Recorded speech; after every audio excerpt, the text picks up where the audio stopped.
कोई व्यक्ति दूसरे का अपमान क्यों करता है? क्या आपने कभी विचार किया है? वैसे तो हम भी बिना कारण बहुतों का अपमान करते हैं। हमारा अपना अपमान भी बहुत बार होता है। संसार का सारा व्यवहार एक दूसरे का अपमान करने पर टिका है। जैसे पति अपनी पत्नी का अपमान करता है, पिता अपनी संतानों का अपमान करता है, नौकरी देने वाला अपने नौकर का अपमान करता है, अर्थात जो भी बलवान है वो निर्बल का अपमान करता है। यदि हम शक्तिमान हैं तो अपमान के बदले में लड़ाई करते हैं, और यदि लड़ने की शक्ति नहीं होती तो हम अपमान सह लेते हैं, स्वयं को निर्बल और असहाय मान लेते हैं। हमें छोटे होने का एहसास होता है। ऐसा प्रतीत होता है जैसे हमारी आत्मा कुचली गई हो। किंतु कोई किसी का अपमान क्यों करता है?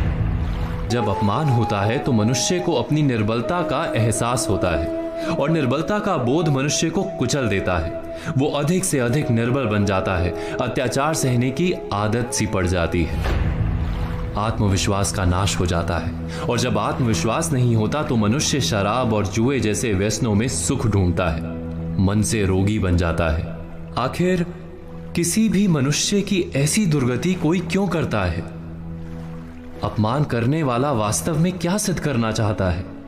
कभी गहराई से विचार किया है? वास्तव में हम किसी का अपमान करते हैं उसकी निर्बलता सिद्ध करने के लिए, ये बताने के लिए कि हम अधिक शक्तिमान हैं। अर्थात वास्तव में अपमान करने वाला स्वयं अपने आप को शक्तिमान या बलवान सिद्ध करने का प्रयास कर रहा है। अपमान करने वाला हकीकत में अपनी शक्ति से आश्वस्त नहीं है, उसे अपनी शक्ति पर भरोसा नहीं है। दूसरों को चुनौती देकर वो अपनी शक्ति पर विश्वास प्राप्त करने की कोशिश करता है। क्या ये सच नहीं? जब हम किसी का अपमान करते हैं तो वास्तव में इतना ही प्रकट करते हैं कि हमें अपने बल पर भरोसा नहीं। हमें ये संसार एक अविरत संघर्ष प्रतीत होता है, कभी ना रुकने वाली एक जंग सी दिखाई देती है। हम अपने निकट आने वाले सभी को प्रतिद्वंदी मानते हैं, फिर वो पति या पत्नी ही क्यों ना हो। हमें निरंतर लगता है कि हमें अपनी शक्ति सिद्ध करनी होगी, अन्यथा हमारा शोषण होगा, हम किसी के गुलाम बन जाएंगे।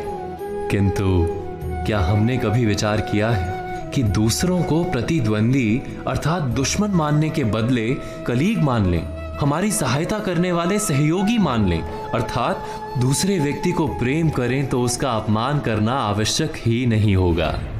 किंतु प्रेम करने के लिए आत्मविश्वास आवश्यक है।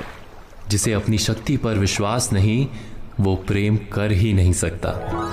अर्थात जिसका हृदय आत्मविश्वास से भरा होता है, ना वो अपमान करता है, ना अपमान को स्वीकार करता है। क्या ये सत्य नहीं? इस तथ्य पर विचार अवश्य कीजिएगा।